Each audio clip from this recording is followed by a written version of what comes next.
بسم اللہ الرحمن الرحیم الحمدللہ نحمده ونستعینه ونستغفره ونؤمن به ونتوکل علیہ ونعوذ باللہ من شرور انفسنا ومن سیئات اعمالنا من یهده اللہ فلا مضل له ومن یضلله فلا هادی له ونشهد ان لا الہ الا اللہ وحدہ لا شریک له ونشهد ان سیدنا ومولانا محمدا عبده ورسوله صلی اللہ تعالی علیہ وسلم وبعد اعوذ باللہ من الشیطان الرجیم بسم اللہ الرحمن الرحیم وَاعْبُدُوا اللَّهَ وَلَا تُشْرِكُوا بِهِ شَيْئًا وَبِالْوَالِدَيْنِ إِحْسَانًا وَبِذِي الْقُرْبَى وَالْيَتَامَى وَالْمَسَاكِينِ وَالْجَارِ ذِي الْقُرْبَى وَالْجَارِ الْجُنُبِ وَالصَّاحِبِ بِالْجَنبِ وَابْنِ السَّبِيلِ وَمَا مَلَكَتْ أَيْمَانُكُمْ إِنَّ اللَّهَ لَا يُحِبُّ مَنْ كَانَ مُخْتَالًا فَخُورًا الذين يبخلون ويأمرون الناس بالبخل ويكتمون ما آتاهم الله من فضله وأعتدنا للكافرين عذابا مهينا صدق الله المولانا العظيم وبلغنا رسوله النبي الأمين الكريم ونحن على ذلك لمن الشاهدين والشاكرين والذاكرين والحمد لله رب العالمين۔ محترم ناظرین، ہم نے 5واں پارہ سورہ نساء اور سورہ نساء کی آیت نمبر 36 اور 37 تلاوت کی ہے۔ 2 آیتیں ہم نے آج تلاوت کی ہیں جو آپ حضرات نے ابھی سماعت فرمائی، جس کا ترجمہ یہ ہے، اللہ تعالیٰ نے ارشاد فرمایا وَاعْبُدُوا اللَّهَ، اور تم اللہ کی عبادت کرو، وَلَا تُشْرِكُوا بِهِ شَيْئًا، اور کسی کو اس کا شریک نہ ٹھہراؤ، وَبِالْوَالِدَيْنِ إِحْسَانًا، اور والدین کے ساتھ اچھا برتاؤ کرو، وَبِذِي الْقُرْبَى، قریبی رشتہ داروں کے لیے، اقرباء کے لیے اس کے ساتھ بھی اچھا برتاؤ کرو، وَالْيَتَامَى، یتیموں کے ساتھ اچھا ویوہار کرو، وَالْمَسَاكِينِ، غریبوں اور فقیروں کے ساتھ بھی اچھا برتاؤ کرو، وَالْجَارِ ذِي الْقُرْبَى، اور قریب کے پڑوسیوں کے ساتھ اچھا برتاؤ کرو، وَالْجَارِ الْجُنُبِ، اور دور کے رشتہ داروں کے ساتھ بھی دور کے پڑوسیوں کے ساتھ بھی اچھا برتاؤ کرو، وَالصَّاحِبِ بِالْجَنبِ، اور جو پاس میں بیٹھنے والے، ساتھ رہنے والے، ان کے ساتھ بھی اچھا برتاؤ کرو، وَابْنِ السَّبِيلِ، اور مسافروں کے ساتھ اچھا برتاؤ کرو، وَمَا مَلَكَتْ أَيْمَانُكُمْ، اور کنیز اور غلام کے ساتھ بھی اچھا برتاؤ کرو۔ یہ تفصیل بیان کرنے کے بعد اللہ تعالیٰ نے ارشاد فرمایا کہ ان اللہ لا یحب، کہ بے شک اللہ پسند نہیں کرتا ہے، من کان مختالا فخورا، جو فخر کی باتیں کرتے ہیں، شیخی بھگارتے ہیں اور جو اتراتے ہیں، اترانے والوں کو اور فخر گھمنڈ کی بات کرنے والوں پر کو اللہ پسند نہیں فرماتا۔ پھر فرمایا الذین یبخلون، جو لوگ بخل کرتے ہیں، بخیلی کریں، ویامرون الناس بالبخل، یا بخیلی کا حکم دیں، اور یکتمون ما آتاہم اللہ من فضل، جو اللہ تبارک و تعالی نے اپنے فضل سے انہیں عطا کیا ہے، انہیں دیا ہے، اس کو چھپائیں، وَأَعْتَدْنَا لِلْكَافِرِينَ عَذَابًا مُهِينًا، اللہ تعالیٰ نے کافروں کے لیے عذاب، ذلت کا عذاب تیار کر رکھا ہے۔ مہین کے معنی ذلت کے آتے ہیں، اہانت سے آتے ہیں۔ ذلت کا عذاب کافروں کے لیے تیار کیا ہے۔ یہ دونوں آیتوں کا ترجمہ آپ حضرات نے سماعت فرمایا۔ اب اس کی تشریح میں ہے کہ وَاعْبُدُوا اللَّهَ، سب سے پہلے اللہ تعالیٰ نے عبادت کا حکم دیا ہے، تو جتنی بھی طرح کی عبادتیں ہیں، جانی، مالی وغیرہ، جیسی بھی جتنی بھی عبادتیں ہیں انسان کی وقتی، ہر عبادت، جب لفظ عبادت ہے تو وہ صرف اللہ کے واسطے ہے۔ بندہ عبادت کسی دوسرے کے واسطے نہیں کر سکتا۔ اگر اس نے عبادت کسی کی نیت سے، کسی غیر اللہ کی نیت سے کی تو وہ شرک ہوگا۔ تو اسی لیے اللہ نے اپنی عبادت کے بعد فوراً وَلَا تُشْرِكُوا بِهِ شَيْئًا ارشاد فرمایا کہ اور کسی کو اس کی ذات میں، اس کی صفات میں شریک نہ ٹھہراؤ۔ وَلَا تُشْرِكُوا بِهِ شَيْئًا، کسی کو شریک نہ کرو۔ میرے دوستو، اللہ تبارک و تعالیٰ کا فرمان، عبادت، اب عبادت نماز، عبادت روزہ، عبادت زکوٰۃ، عبادت حج وغیرہ جو بھی ہیں، سب اللہ تبارک و تعالیٰ کے لیے ہیں۔ ہمیں ہر عبادت اللہ ہی کی نیت سے کرنا چاہیے، اور مومن ہر عبادت اللہ ہی کی نیت سے کرتا ہے۔ نماز میں قیام بھی عبادت ہے، رکوع بھی عبادت ہے، اور سجدے بھی عبادت ہیں۔ اللہ تبارک و تعالی نے سجدہ خاص اپنے لیے رکھا ہے، لیکن شریعت محمدی صلی اللہ علیہ وسلم میں علماء کرام نے سجدوں کی دو قسمیں بیان کی ہیں۔ ایک سجدہ عبادت جو فقط اللہ کے لیے ہے، اور دوسرا سجدہ تعظیمی۔ سجدہ تعظیمی سیدنا حضرت آدم علیہ السلام کے لیے، جیسا کہ فرشتوں سے اللہ تبارک و تعالی نے کرایا تھا، وہ سجدہ عبادت نہیں بلکہ سجدہ تعظیمی تھا۔ اسی طرح حضرت یوسف علیہ السلام کو ان کے بھائیوں نے جو سجدہ کیا تھا، جس کا ذکر سورہ یوسف 12ویں پارے میں موجود ہے، وہ بھی سجدہ تعظیمی تھا۔ لیکن حضور پاک صلی اللہ علیہ وآلہ وسلم کی شریعت میں سجدہ تعظیمی بھی حرام ہے۔ تو سجدے کی دو قسمیں ہیں، جیسا بھی میں نے عرض کیا۔ ایک سجدہ عبادت، اگر کوئی بندہ کسی غیر اللہ کو اللہ سمجھ کر سجدہ کرتا ہے، وہ سجدہ شرک ہوگا، انسان شرک کا مرتکب کہلائے گا، وہ مشرک ہو جائے گا کہ اگر کوئی خدا سمجھ کر کسی بندے کو سجدہ کرے۔ اور دوسرا سجدہ تعظیمی، جس کا میں نے ابھی تفصیل بیان کی، یہ سجدہ اس سجدے کو حرام ہے، شریعت محمدی صلی اللہ علیہ وسلم میں یہ سجدہ حرام ہے۔ لہذا اگر کوئی تعظیماً کسی کو سجدہ، کسی غیر اللہ کو وہ سجدہ کرتا ہے، تو وہ شرک کا مرتکب نہیں ہوتا بلکہ حرام کام کا مرتکب ہوتا ہے۔ میرے دوستو، آپ نے دیکھا ہوگا کہ جیسا کہ ہمارے بہت سے کچھ علماء اور کچھ جماعت کے حضرات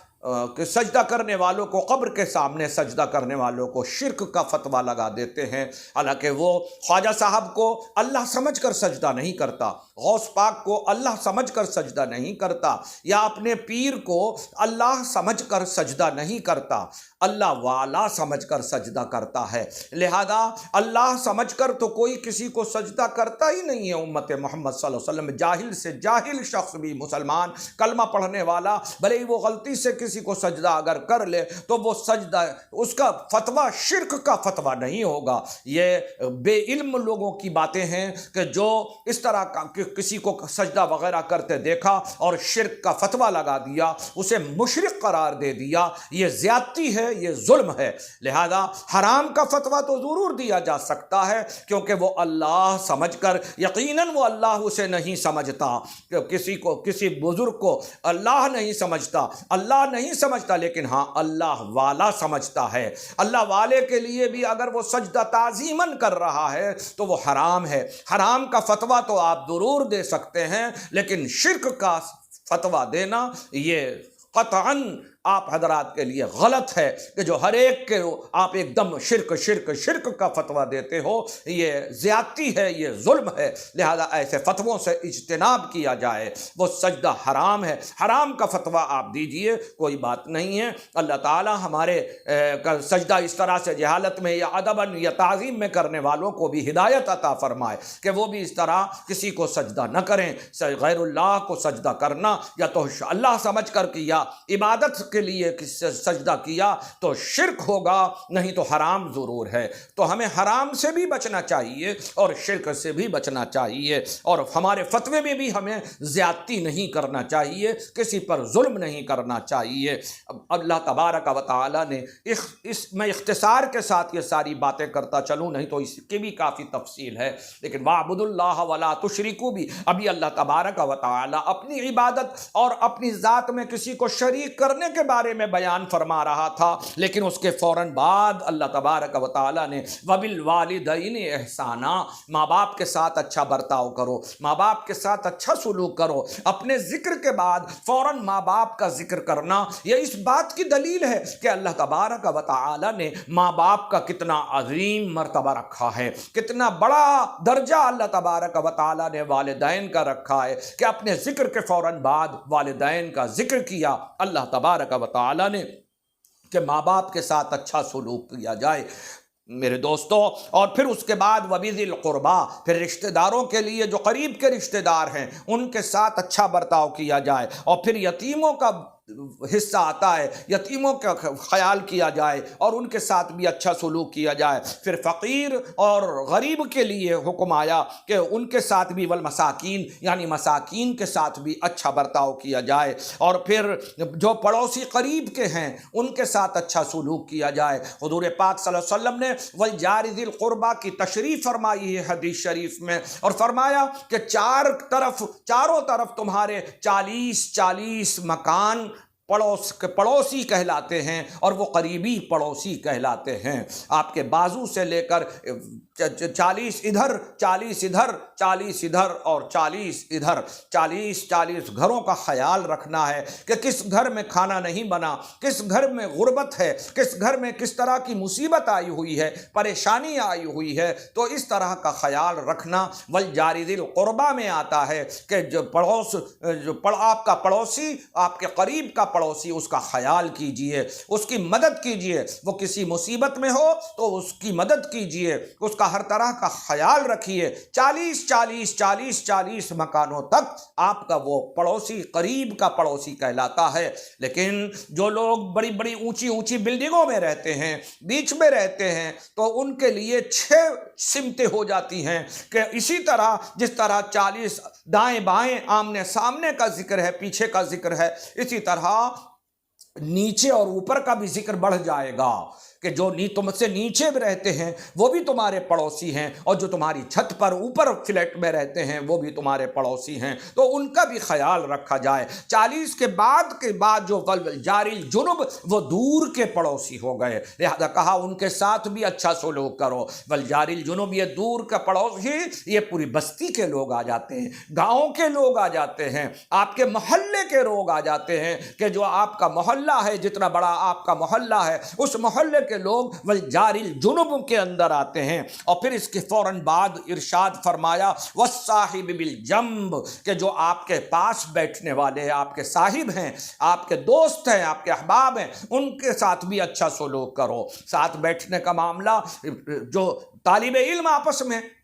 پاس بیٹھتے ہیں ان کا خیال رکھا جائے، ان کے ساتھ اچھا سلوک کیا جائے۔ مسجد میں نمازی پاس بیٹھتے ہیں، ان کے ساتھ اچھا سلوک کیا جائے، محبت سے ان کے ساتھ پیش آنا چاہیے۔ اسی طرح پاس میں دکانیں ہیں بازار میں، تو ان کے ساتھ بھی اچھا سلوک اور اچھا برتاؤ کرنا چاہیے۔ ہم سفر میں ہیں، سفر میں بس میں یا ٹرین میں ہمارے بازو سے جو بھی بیٹھے ہوئے ہیں ادھر اور ادھر، وہ بھی ہمارے اس میں والصاحب بالجنب میں آتے ہیں، ان کے ساتھ بھی اچھا برتاؤ اور اچھا سلوک کیا جائے۔ ذرا دیکھیے اللہ تبارک و تعالی کس طرح ہمیں تعلیم دے رہا ہے، ہمارے معاشرے کی اصلاح کر رہا ہے، اور ہمیں اچھے طریقے سے اپنے بھائیوں کے ساتھ، اپنے ساتھیوں کے ساتھ، اپنے پڑوسیوں کے ساتھ، اپنے ساتھ بیٹھنے والوں کے ساتھ اچھے برتاؤ کی تعلیم عطا فرما رہا ہے میرے دوستو۔ اور پھر فرمایا وابن السبیل، یعنی مسافروں کے ساتھ بھی اچھا برتاؤ کیا جائے۔ کوئی جیل سے چھوٹ کر آیا ہے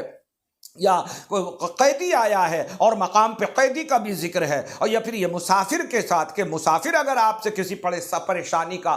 بات بیان کر رہا ہے، اس کی مدد کیجئے، اس کے پاس ٹکٹ نہیں ہے تو ٹکٹ کا اس کا انتظام کیجئے، بھوکا ہے راستے میں اس کا توشہ ختم ہو گیا، اس کے کھانے کا انتظام کیجئے۔ تو یہ وابن السبیل کہ مسافر کے ساتھ اچھا برتاؤ کرو۔ وما ملکت ایمانکم، اور جو تمہاری کنیز اور غلام ہیں ان کے ساتھ اچھا برتاؤ کرو۔ آج کنیز اور غلام کا دور تو ختم ہو گیا، لیکن جو گھر میں کام کرنے والے مرد و عورتیں ہیں ان سے کام صحیح طریقے سے لینا، یعنی ہلکا کام لینا، ان کے کام میں رعایت کرنا، یہ اچھا سلوک ہے، یہ اچھے سلوک میں آتا ہے۔ اگر کوئی ان سے زیادہ کام نہیں لینا، وقت پر ان کو پیسہ دینا، اور جو وقت پر، اور اگر زیادہ کام لیا ہے تو اس کام میں اس کی مدد کرنا، اس کام کا بھی معاوضہ اس کو دینا، یہ اوما ملکت وما ملکت ایمانکم کے اندر آتا ہے۔ تو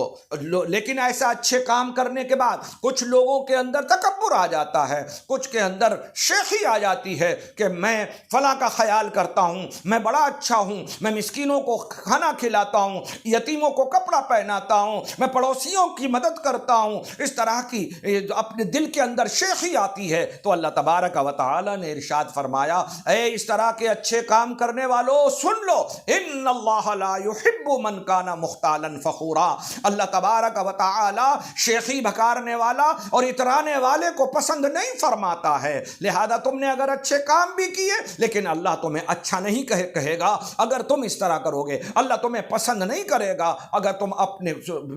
شیخی بھگارو گے اور ڈینگے مارو گے اور بڑی بڑی باتیں کرو گے اور اپنے عمل کو لوگوں پر ظاہر کرو گے، اس پر تم اتراؤ گے، تو اللہ تعالیٰ نے کہا لا يحب، میں تمہیں پسند نہیں کروں گا تمہاری اس ادا پر۔ میرے دوستو یہ ایک آیت کا آپ حضرات نے تشریح سماعت فرمائی۔ اب اس کے بعد بخل کے بارے میں بیان کیا گیا کہ جو لوگ بخیلی کرتے ہیں اور اس طرح کا لوگوں کو خیال نہیں کرتے اور لوگوں کی مدد نہیں کرتے تو اور دوسروں کو بھی بخیلی کا حکم دیتے ہیں، یعنی روکتے ہیں لوگوں کو نیک کام کرنے سے، اچھے کام کرنے سے روکتے ہیں۔ اس میں خاص کر یہود و نصارہ کی طرف اشارہ زیادہ ہے کہ وَيَكْتُمُونَ مَا آتَاهُمُ اللَّهُ مِنْ فَضْلِهِ، اللہ تعالیٰ نے اپنے فضل سے جو ان کو عطا کیا، یعنی توریت دی، زبور دی، انجیل دی، انہوں نے ان کو بدل دیا اور حضور پاک صلی اللہ علیہ وسلم کے ذکر کو بدل دیا، حلیہ مصطفیٰ صلی اللہ علیہ وآلہ وسلم کو بدل دیا۔ تو پھر فرمایا وَأَعْتَدْنَا لِلْكَافِرِينَ عذاب مہینہ، اسی لیے یہاں عذاب کے بارے میں جو ذکر کیا تو یہ یہود و نصارہ وغیرہ چونکہ مراد ہیں، اس لیے کہا کہ کافرین کے لیے ذلت کا عذاب ہم نے تیار کر رکھا ہے، ان کو ذلت کا عذاب دیا جائے گا، انہیں کل جہنم میں ذلیل کر کے پٹخ دیا جائے گا۔ لہذا اللہ تبارک و تعالی ہمیں جن باتوں کا حکم اللہ نے عطا فرمایا ہے اس میں ہمیں کرنے کی توفیق عطا فرمائے، اور جن چیزوں سے ہمیں روکنے کا حکم فرمایا اسے رکنے کی ہمیں توفیق عطا فرمائے۔ آمین۔ وما علینا الا البلاغ۔ السلام علیکم ورحمۃ اللہ۔